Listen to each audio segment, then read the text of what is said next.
İnnik çıkışımız Doktor Garayev. Kuvat Garayev Türkiye'nin ODTÜ deyip bilinen Orta Günnowar Teknik Üniversitesi'nin 2015 yılında gutoran mekanik injinerliği bölümü diplomunu alan.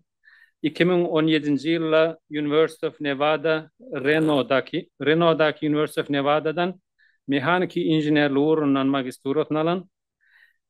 2020 yılda University of South Florida'dan şol uğurdan yeni bir magistura derecesini alan. TASA'da çıkış etmek için 2 magistura derecesini biz islamdık. Birem yeterlik. Yani bunun çıkış edenlerde tüvelemi 2'den var. 2023'te olsa şol üniversitetten doktorluk derecesini alan. Schwartz Medical College Wisconsin'da post doctoral research scholar bolup ilmi işlerine devam eder. Bugünkü teması bolsa mechanical modeling approach to calcific bicuspid aortic valve. Ve bu alim ne diyecek olaka? Hemmemiz oturup dinleyelim. Doktor Garayev, sağ olun geliniz için takna sizinki. Salam, emmäňize gelen için çok sağ olun. Ben Kuvat, Äder Kuvat'ta, Wisconsin'da. Muman bu çıkışın, bu kuraman bir maksatlaryň birim Türkmen ýaş alimlaryny, Türkmen ýaşlaryny science engineering bilen gyzyklandyrmak. Şoň üçin men öz tejribemden biraz gurrun berýän idim. Şoň üçin birazjyk baştan başlaýyn. Özüm hakda mektebi Başkent Türk mektebinden oturdum 2011 ýylda.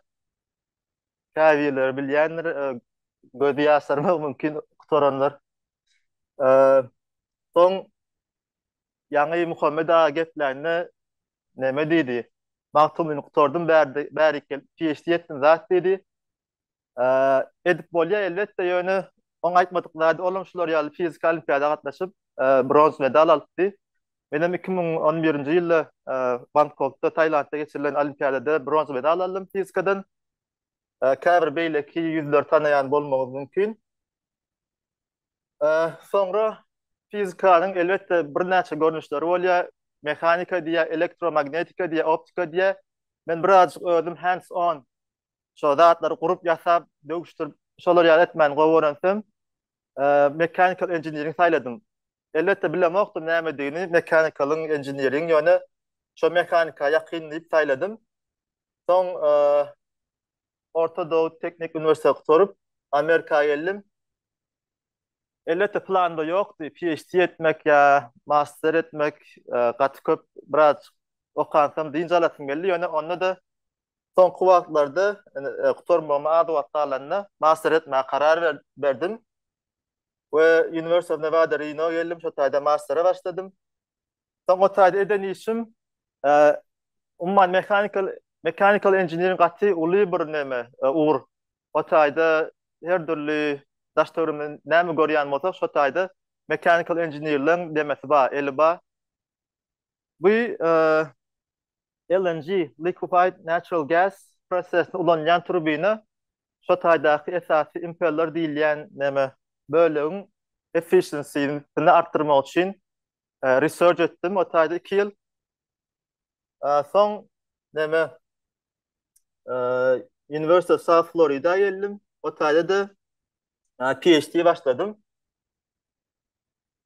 Men esasan eden işim o taýda bir nemäni underwater swimming. Suwasty yüzüşüň dady bir görnüşi. Soň üstünde işledim. Ve berde görýäňiz edil balyga edil ýöne shrimp diýip bir näçe aýagy bar. Şu aýaklaryny ulanyp yüzýär. Yani research köp edilmedik. Şoň üçin edil balygyň kyýala köp research edilmedik. Ýöne berde de şular ýaly Antarktik krill diýilýär. Bular shrimp ýaly näme haýwan. Bular köplük yüzlerçe miňlerçe bolup yüzýärler. Ve Antarktikada gaty möhüm rol oýnaýarlar. Sebäbi uly whale akula ýa-da näme kit akula, penguin ýaly haýwanlar imitini şundan alýar. Eger şulan san azalsa onu olar ekologiyasy çökýär şo taýdaky Antarktikadaky. Men PhD'm gaty gyzykly geçdi. Sebäbi 2019-yň soňunda Antarktikaga gitmek nesip etdi. Berden dadyn gelmiň üstünden bir çeken suratym. Sebäbiň edýän işimiz köplüçnemedi, interdisciplinary, köp biologlar bilen, hem matematikler, oceanographerler bilen, umman öwrenjiler bilen bile köp iş etdik. Soň ýene de Bermuda'da gitdim. O taýda biz akşamara da kiçijek millimetr ölçegindäki deňiz kebelekler diýilýär. Şo haýwany tutmana gidenmeden öňkü suratymyz. PhD'nin soňlaryny internship etmek nesip etdi. Startup bir Tampa Deep Sea Explorers diye Florida'da. Muň maksady kiçik göwrümli ýöne arzan boljak şekilde zat underwater vehicle su asty näme ulogy döretmek. Autonomous bolmaly, özi gitmeli. Goşa taýda internship etdim. Berde men gaça bir video görkedeýin. Näşe taýda mysal üçin görýänmi robot. Elbette muň iç goşy, ýani sensorlary, GPS bolsun, processing unity, IMU diye inertial measurement unit hemmesi şo demede bolmaly. Soňky productda bolmaly, ýöne biz kompýuterden diňe şo gök bilen görnýändir. Ýoluny çizýär, olam özi missiony complete edýär, özi ýol geçýär. Hiç kili remote control zat ýok, berde özi neme diýär, geçýär. Şular ýazjak bir neme boldy, proýektim üstünde işledim. Soň görüp otursam kan Florida hawasy edilmek üçin kan yaramady, dogry aýtsam, şoň üçin näçe çalşatan çykyp bilsem, has men üçin gowy diýip pikir edip bir kontrakt rol tapdym da Kaliforniýada. Bu Edwards Life Sciences, bu Europe'daki klapanlaň hard valves diýilýär, şoň üstünde işledim. Bir ýyllap bu hakda we häzirki işim hakynda köp aýdyp bereň. Şu wagt bolsa men Wisconsin'da Milwaukee'de postdoc researcher bolup işleýän. Bu biziň binamyz. We bu hakda da köp aýdyp beren nädir? Elbette çykyşlar edilýär. Gaty çykyşyň titly, nemesi tituli, gaty neme bolýar, technical bolýar. Ýöne men muny häzir her sözüň üstünde ýeke-ýekeden durup görüň bereň. Bu wagt entek bilmek gerekler işte. Umuman ben edýän işim ýürekde klapanlaryň üstünde. Bu ýürek, biz ýüregi iki sany neme aýryp bilýär. Çep ýürek, sag ýürek diýip iki aýryp bilýär. Sebäbi çep ýüregiň edýän zady gany bütün bedeni aýlamak, sag ýüregiň edýän zady bolsa gany diňe zada uğratmak, öýkene uğratmak. Öýkenem arasalaýa gany. Ona berde hemen men öz tejribemden bir zat öwrenjek bolanda şoň ingilisçe sözüniň nerden gelip çykýany bilmek isleýän. Mysal üçin atrium diýilende bolýar ýokarky bölegi diýip öwrenip bolýar. Biram şo sözi näme üçin alınır atrium diýip ally. Şonu bilmek gyzykly. Olam şo latinden gelýär entry hole, girelge. Sadece şu taýdan bir atrium diýip hasap etip bolýar. Türkmençeden ýazdım gulojyk diye, soň aşağı ventricle ol garynçyk bolýar, latinçeden belli. Indi zada geçeli, klapana geçeli, heart valve. Esasen 4 sanak valve, görüşüňiz ýaly, mitral valve, aortic valve, soň pulmonary bilýäňiz öýkene giden üçin öýken pulmonary diýilýär, we tricuspid valve. Tricuspid diýdigi, tri bilýäňiz 3 kas diýmegem neme? Kap ýalyk gödegine getiriň. Äder ýokardan şeklini görkedeýin. 3 tane kasty diýmek. Ýani berde görünýär. Ana aortic valve 3 tane neme? Käsesi var diýen ýaly ýa-da leaflet hem diýilýär, ýaprajyk diýmek, leaflet.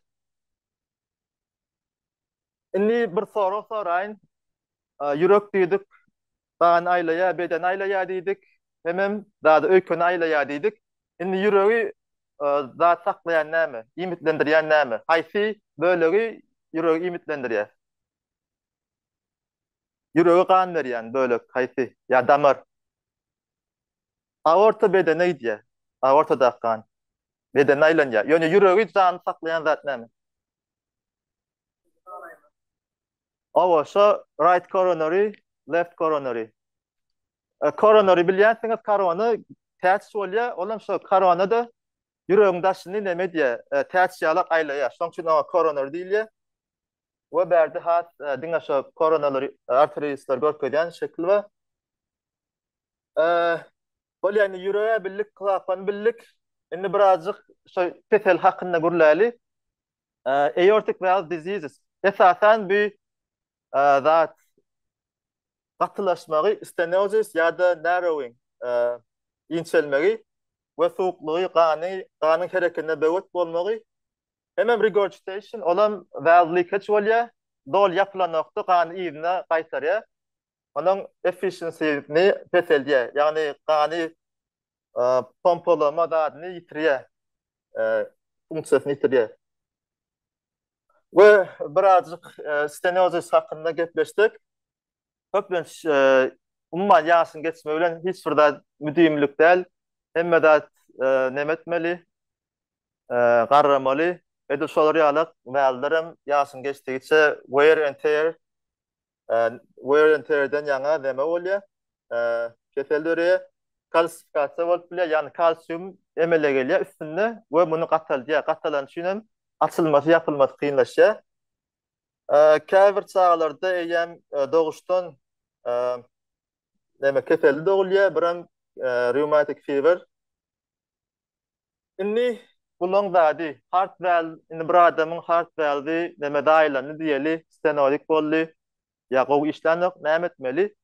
İki tane treatment var. Umma treatment hem de sebebi bunun hiç ýyly dermany ýok, zady ýok.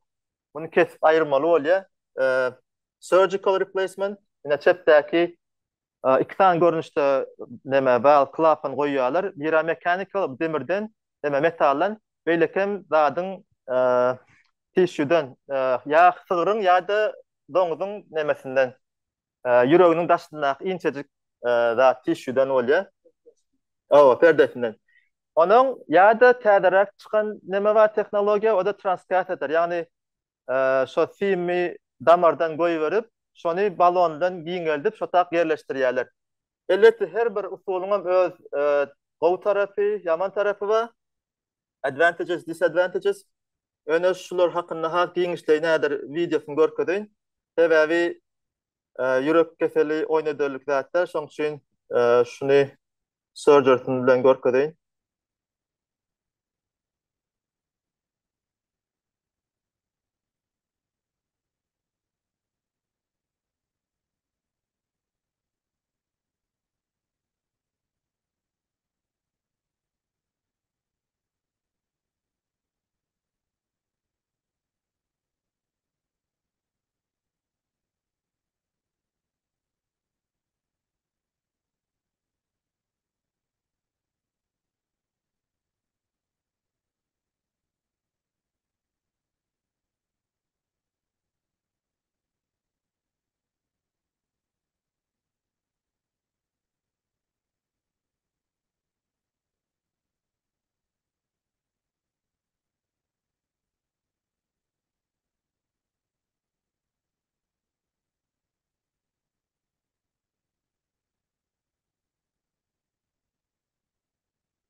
Bu atda gördük surgical valve replacement gördük görüşüňiz ýalgaty uly diýen ýetirýär we bu köplenç ýaşa adamlar etseň ol ýa-ni garlylara kän şular ýaly edilende olar çydaman bilýär.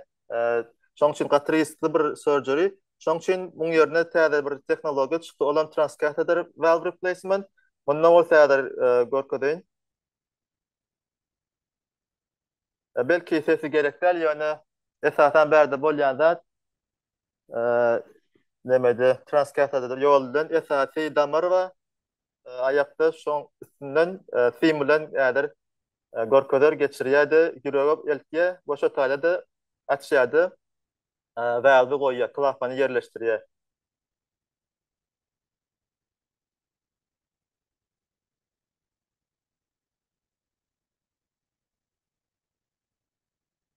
Näde stenotik bolýanly gorkoder kalsium ýa-da maddalaryň emele gelmegi we funksiýasyny ýitirmegi oňa çara hökmünde näme transkateter ýani kateter diýilýär-de kateter şonu ulanýarlar.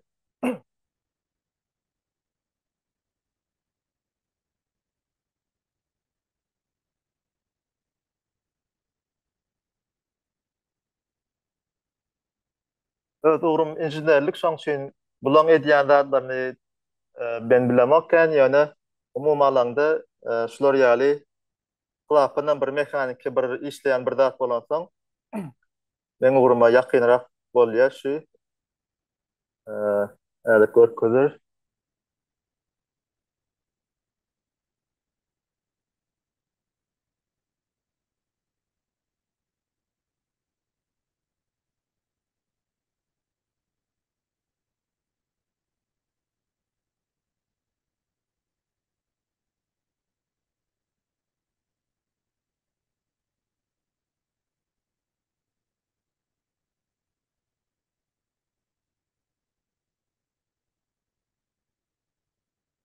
Ha görşüňiz ýaly şol balloon expandable heart valve diýilýär, transkateter heart valve onu ýerleşdirdi ýerine we öz funksiýasyny aldy. Elbetde bular ýaly aňsatda muň gatdandan durly meseleler ýüze çykyp bilýär ýöne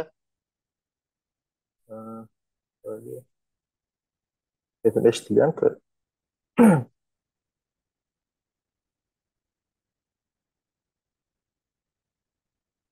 online nakla eşdilýändir de. Tamam.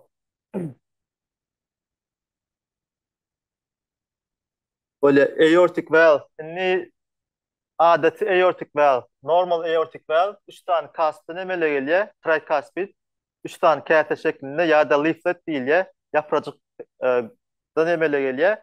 Ýöne käbir çağalarda şu ýa-da umumy populationyň raýatlaryň bir iki götürümünde şular ýaly bicuspid bolýar. Bicuspid bolany iki käseli muňam görnüşleri bolup bilýär, käsi bitişik bolýar ýa-da käsi umumyň iki bolup çykýar.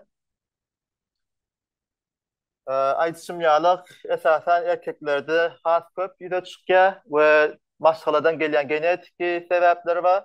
Hemde bir näçe görnüşleri bolup bilýär. Aşagda görkezlen iň çepde asyl bolmaly tricuspid, beýleklerim bicuspidin görnüşleri. Indi bunda da näme bolýar? Calcification bolýar, ýagny kalsium emele gelýär. Şo kaslyň üstünde. Bulan şoň funksiýasy ýitirýär. Bicuspidde calcification bolanda kalsium dörenine bular köplenç 10-25 ýyl öňdörýär. Beýleki tricuspid nemeler hastalara garaňda köplenç sebäplerim çilim çekmek, diabet, ýokary basyşdan biram abnormal flow, ýagny ganyň adatdan daşarky hereketinden bolýar. Sebäbi bärde açylmasy pes bolan soň ganyň tili köp bolýar we bu neme döredýär. Agram salýar klapany. Bärden bilmeli zadymyz elbetde men uğur mechanical engineering bolan soň biz zatlaryň dinamikasy, mehanikasy bilen has meşgul bolýar we bärdäki maňa deýişdi zady abnormal flow, ýagny hereketiň adatdan daşarky görnüşi bolýar. Indi elbette her bir adamın anatomiyası, içki, kuruluşu, ütköşük bolýar. Muny her bir adam ýeke-ýekeden biz barlap bilmeýär. Şoň üçin muňa simulation etmeli bolýar.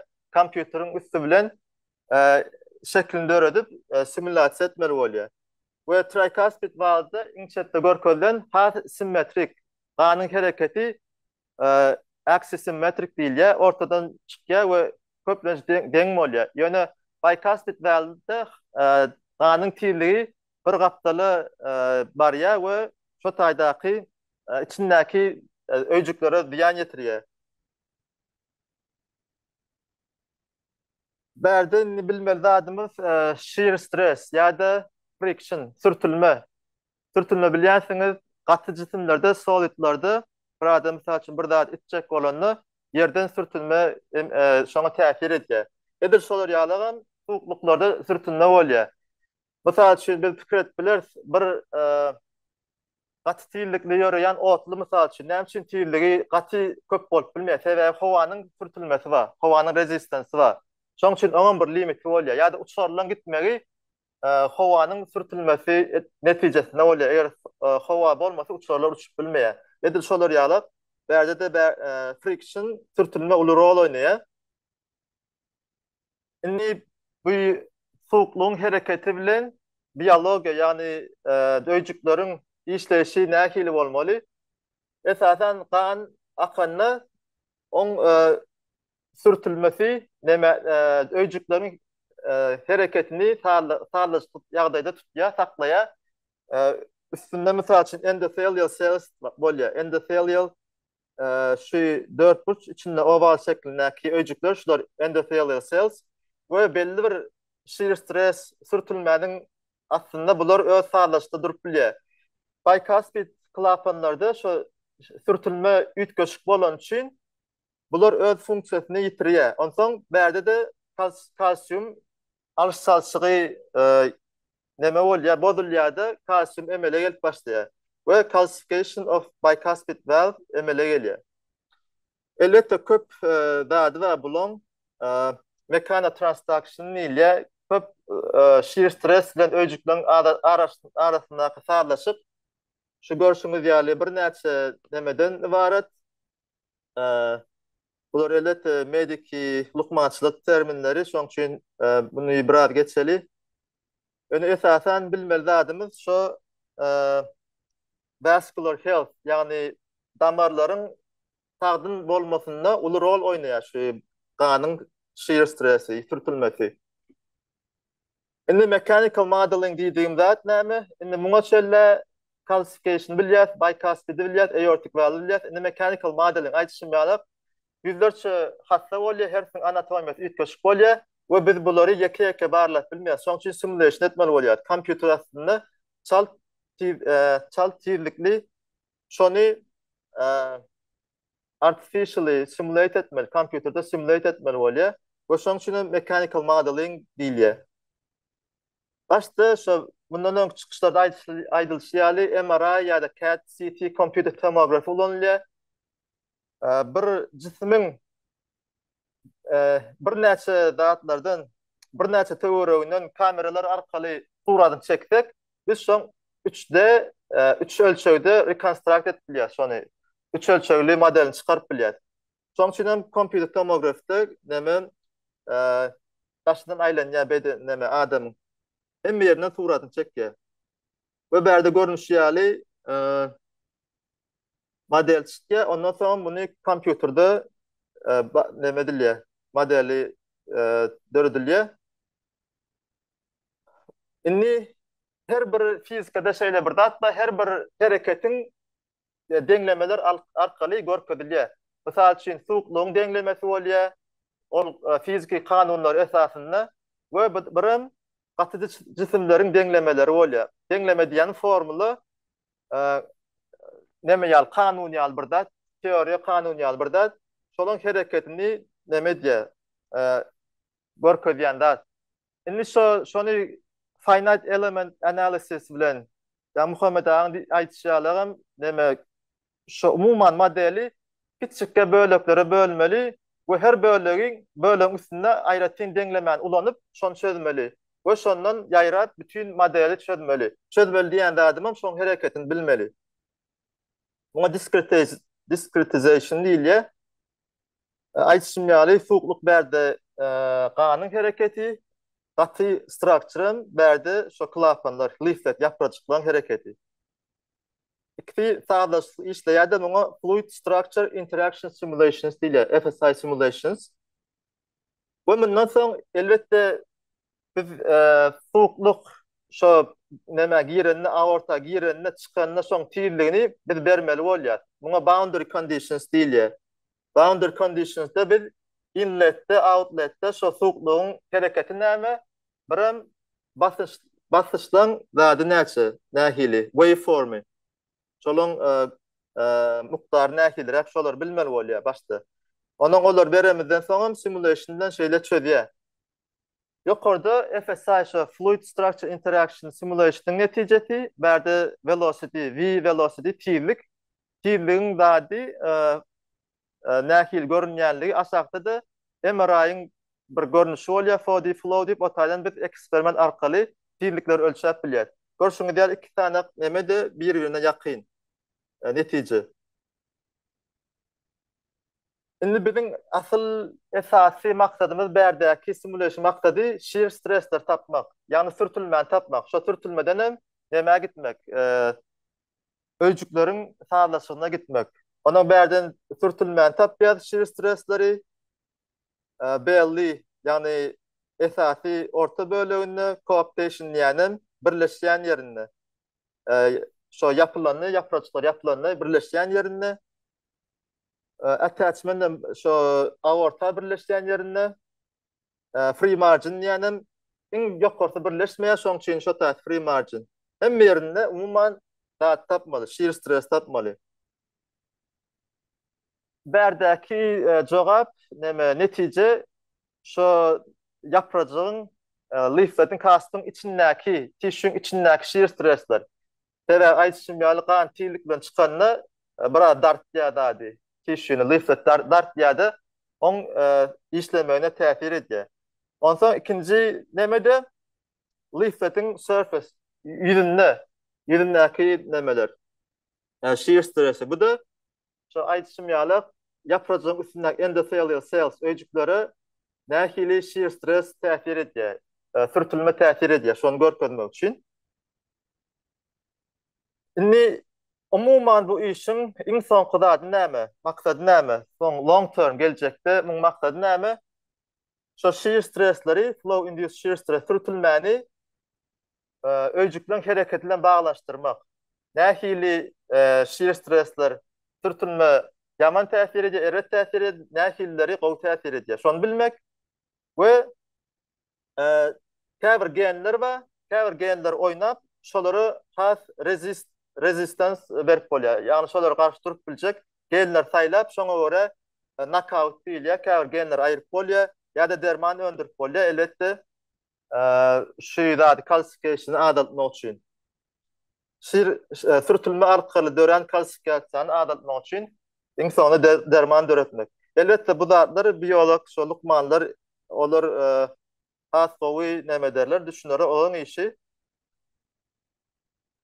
Awşunluk bilen men şo aýtjak bolandym, men şu wagt research'im, elbetde men Wisconsin'da ýa-ni 2 aý bolup başlanmy. Şu wagt entek öz näme netijelerim köp ýok, ýani esas maksadym berdi şo täze nesle PhD ýa-da ýokary näme okuwlarda okap şo ilm bilen meşgul bolmak, şolary höweslendirmek bilen durýar. Esas maksadym berdi de käbir meşhur alynyň sözlerini goýdum. Elbetde maksum goýan şeklini ritualdan alar, täze şeklini goýar. Ýani şu taýda men tamam, ben öz näme çykyşymy.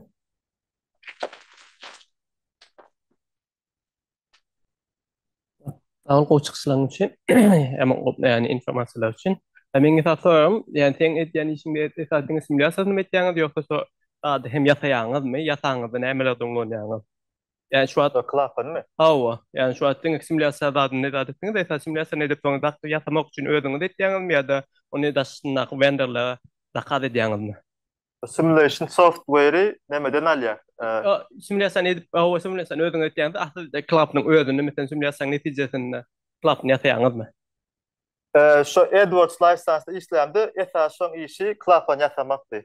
Şo taýda ýasaýardyk. Ol ýekeje klapan ýasamak üçin bir ýörüte train technician bolýar, ol bir gün aýyrýan üçin. Täze elden tikmeli, oň hiç ýyl automatik nemesi ýok. Robot bilen etip bolmaýar. Ony oturup mikroskop astynda tikmeli ýeke. Onuň her bir nemen klapanyň öz kody bolýar. Şo kod kim tarapyndan tiklendigini bilýär. Täwat gelýär hastalar kodun görkedi olam diye näşe technician biziň zadyny tikdi diýip aýdýar. Ben edil şu wagt içinde bir ýasamdyk. Täze men asyl nämem simulation ugrym şu wagt.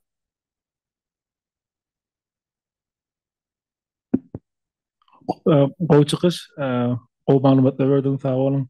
Dat diýjekdim, birinji video görkezdiňizde kesip açça surgical replacement.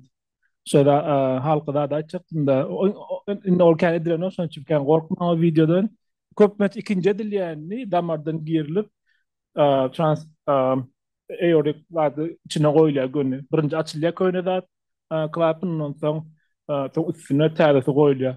Soň 5-10 ýyl köpmet şoň ömrü dowam edýär, ondan soň gerek bolýan täze ikinçisini goýup bolýar. Ondan soň zadım ýa bayk speedem köp işte 2% adamda bolup bilýär belki aramda bardır ýöne.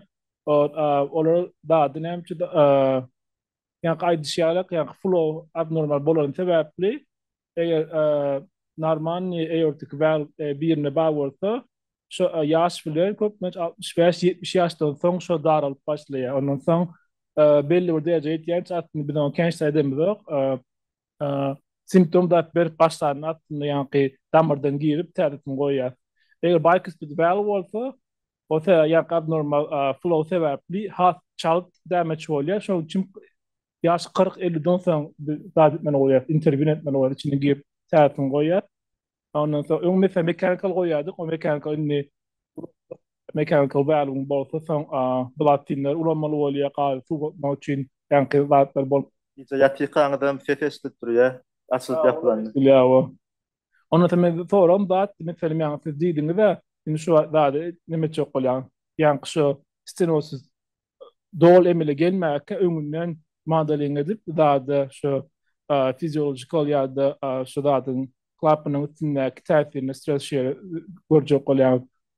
Şu clinical implication ýaly bolup mesela öňünden bilket ýa-da köpmenç 2-3 deket neme devam edýär da belli bir derejede gidip simptomatik bolýança. Şu mesela şu edip bolsa clinical implication ýaly boluplar şu sigmada näher ulanıp bolar klinikde. Şoňa dadyňyz barmy? Plaňyňyz biram beýleki soragy mesela siz MRI ýüregi demedýän keniňi dar almak üçin 3D döretmek üçin da şeklini da şu wagtda klinikde köpmenç ekology ultrasound da diýe flow etmek üçin olam diňeje. Dadyň şu ondan soň klapynyň aşağı ýokursundaky pressure tapadyna görä metin derejesi bellenýär. Dadyň aortic valve stenosyň dady. Şu nähili edip bolar metin klinikde nähili ulanyp bolar şuny. Emma da ergo bolsa go successful water research'un o data alsaňyz nähili ulanyp bolarsyň. O gaty gowsoru. Ine misal üçin biz şu sorasak kimde bypass, tricast diýsek, men misal üçin özüme bilýärmi? Köpüňden bilýän näler sebäbi köpüň bular ýaly ýagdaýlarda hassa şu simptomlary emele gelenden soň gidýär hastahana we şu sebäpden neme bolýar? Eko edilýär, dady MRI, CT edilýär, şeýdip bilinýär şu taýda näme bardygyny. Onuň şu kesel hakynda aýdamydy. Şu bir lappa men beýle iki advisorma, biri biolog, biri injener.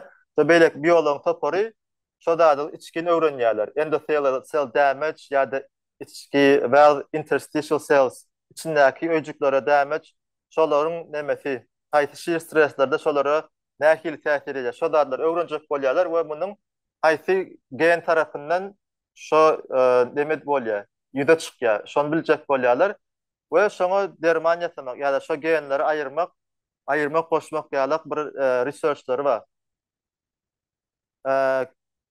Edil neme clinical implication diýen dadyňyz onu edil özme dol neme bilemek näile etip bolar ýöne in adından this work will lay foundation for that future work.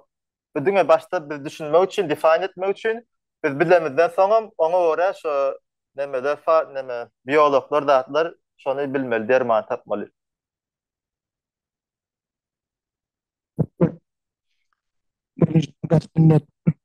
Öğren goy çıkışlar oldu. Bir correction diyecek olazadım perspektivada şunyalı clinical dağıtları edinizde iklep etseniz has goy olacak kaptanınızda MD doktorlar bilen yani doktor çağırsa olsun onu bu faktım bize düşündürdü. Ama sizin kaptanınızda durup şu başta verilen 3 punktlık yani interpret eden olsa has koy olacak perspektive gelecekte şunu göz önünde tutsanız combine picture bile olup sunmayalı prezentasyonunuz has koy olacak. İkinci bir diyecek adım gelecekte size koy üstünlükler arzu eden berekella maşallah demek kala sebebi ediyen işleriniz medisinanın en hazırki gerek bir nemesinde esasen yani kardiyovasküler surgery'de klapanlar uğrunda o işler başlangıcı size gelecekte ulu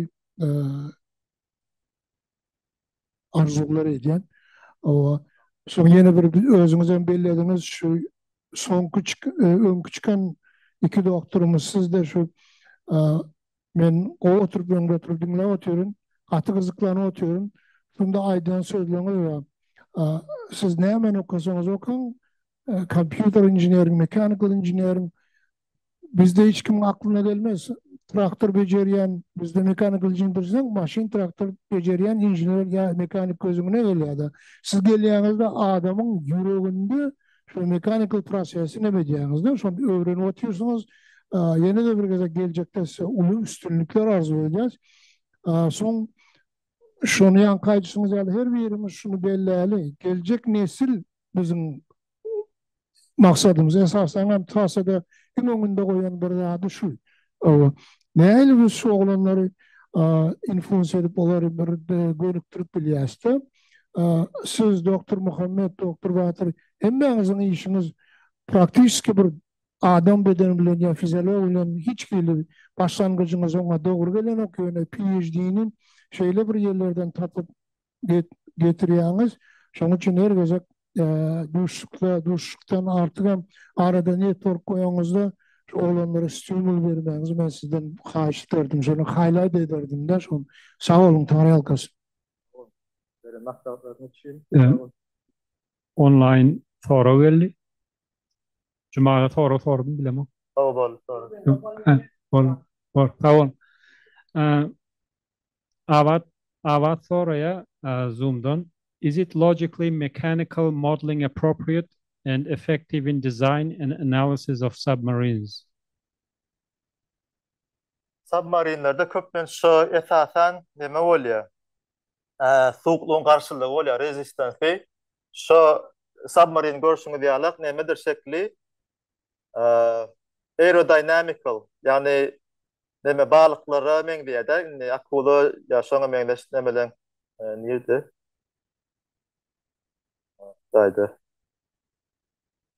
Görsün ya şekli esasen neme aerodynamical neme şekil şeypi ve esasen şu tayda rol oynuyor. Soğuklukları mekanikası. Elbette bunu yasamak için içinde elektronikası var ve bunun autonomous nemesi böyleleri bütün neural networks, artificial intelligence, image processing bilen bağlıdır. Computer science ile bağlıdır.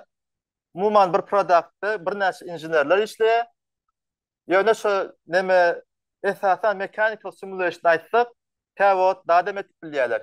Şu vehicle'ın nemesi oluyor, kalınlığı oluyor. Tabi büyük katı ulu basışları çıdamalı. Tabi neyse aşağı gittiğimizde basış artıyor da biliyorsunuz haberlerde işlensiniz. Ol tane görmene gidip bir neme yarılı. Demek katı güçlü basış oluyor, on kalınlığın artıyor sonra oraya. Onun şu tayda kaysı kalınlıkta bolmalı diyen soruğa cevap tapmak için simulation ediliyor. Tabi eğer katı kalın etseniz onda materyal nemesi var, on kostu var, kımmatlygy bolýar, o agranma we biznes tarapyny alanda nemeden ok. Olar üçin gowda, şoň üçin simulationdan şonu başta bilmeli.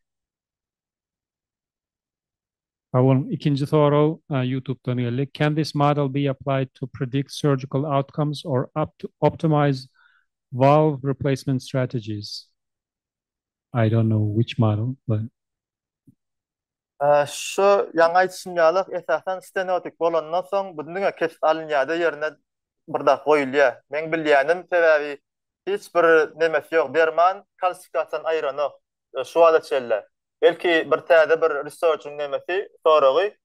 Ýöne entek şu bir dermandan o kalsiýum aýryp bolmaýar. Gaty eýem materialdan sağlaşan, birleşen bir zat bolýar. Täze bir material emele gelýär.